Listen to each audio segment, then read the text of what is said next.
দীর্ঘ প্রায় 16 বছর ফ্যাসিবাদ বিরোধী রক্তঝরা আন্দোলন সংগ্রামের ধারাবাহিকতায় 2024-এর জুলাই আগস্টের অভূতপূর্ব ছাত্র জনতার গণ অভ্যুত্থানের মধ্য দিয়ে বাংলাদেশের মানুষ ফ্যাসিবাদ মুক্ত হয়। গণ অভ্যুত্থানের আকাঙ্ক্ষা অনুযায়ী সাম্য, মানবিক মর্যাদা, সামাজিক ন্যায় বিচার ভিত্তিক এবং বৈষম্যহীন একটি শক্তিশালী গণতান্ত্রিক রাষ্ট্র বিনির্মাণের প্রত্যাশা পূরণের জন্য দেশের জনগণ অপেক্ষমান। ফ্যাসিবাদ উত্তর রাষ্ট্র সংস্কার নিয়ে নানা প্রস্তাব আর মতামত উঠে এসেছে সংস্কার কমিশনের রিপোর্টের মাধ্যমে, যার মূল ভিত্তিতে আলোচনা করেছে বিএনপি 31 দফা রাষ্ট্রীয় কাঠামোর গণতান্ত্রিক সংস্কারের প্রস্তাবের মধ্য দিয়ে গণ অভ্যুত্থানের অনেক আগে 2023 সালের 13 জুলাই আমাদের সংগ্রামের সময়। এক্ষণে গণতান্ত্রিক শক্তি সময়ের অন্তর্ভুক্তিমূলক বৃহত্তর ঐক্যের মাধ্যমে সংস্কার প্রস্তাব সমূহ গৃহীত বাস্তবায়ন করা আবশ্যক। জনপ্রত্যাশা অনুযায়ী সংস্কার প্রস্তাবগুলোর সাংবিধানিক ও আইনি ভিত্তি প্রদানের জন্য একটি নির্বাচিত সংসদই কেবল উপযুক্ত ফোরাম। বিদ্যমান ফ্যাসিবাদ বিরোধী জাতীয় ঐক্য এই দেশ এবং দেশের মানুষের মূল চালিকা শক্তি।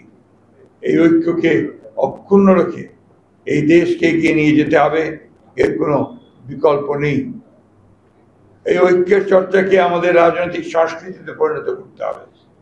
আমরা এমন কোনো পদক্ষেপ নিতে পারি না যাতে করে ফ্যাসিবাদ বিরোধী জাতীয় ঐক্য গণ ঐক্য বিনষ্ট হয় অথবা ফাটল ধরে। সুতরাং অন্তর্বর্তী সরকারকে সর্বোচ্চ নিরপেক্ষতার অবস্থান বজায় রাখতে হবে। কোনো মহলকে রাজনৈতিক ফায়দা হাসিলের এজেন্ডা যেন সরকারের কর্ম পরিকল্পনার অংশ না হয় সেদিকে সজাগ দৃষ্টি রাখতে হবে। প্রিয় সাংবাদিক বন্ধুগণ, সংস্কারের উদ্দেশ্য হলো জনগণের জীবনমানের উন্নয়ন, জনসাধারণ জীবন ও সম্পদের নিরাপত্তা বিধান এবং জবাবদিহিতা ও আইনের শাসনের নিশ্চয়তা বিধান করা, সর্বোপরি দেশের স্বাধীনতা সার্বভৌমত্বকে সুরক্ষিত করা। সংস্কার আগে নির্বাচন পরে কিংবা নির্বাচন আগে সংস্কার পরে এই ধরনের অনাবশ্যক বিতর্কের কোনো অবকাশ নেই। যেহেতু সংস্কার একটি চলমান প্রক্রিয়া, সংস্কার ও নির্বাচন প্রক্রিয়া দুটোই একসাথে চলতে পারে। রাজনৈতিক দলগুলোর ঐক্যমতের ভিত্তিতে একটি চ্যাপ্টার অফ রিফর্ম সংস্কার সনদ তৈরি হতেই পারে। নির্বাচিত সরকার পরবর্তীতে যা বাস্তবায়ন করবে।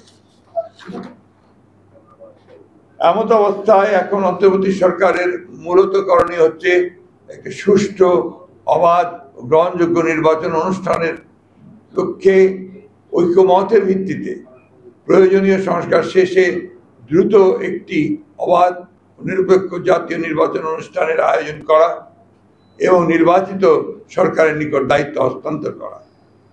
নির্বাচিত সরকার জনগণের কাঙ্ক্ষিত ঐক্যমত্যের সংস্কার সমূহ সম্পন্ন করবে, কেননা জনগণের নিকট দায়বদ্ধ ও ন্যায় বিচার এবং সুশাসন নিশ্চিত করতে অঙ্গীকারবদ্ধ নির্বাচিত সরকারের পক্ষেই গ্রহণযোগ্য সংস্কার সম্পাদন করা সম্ভব।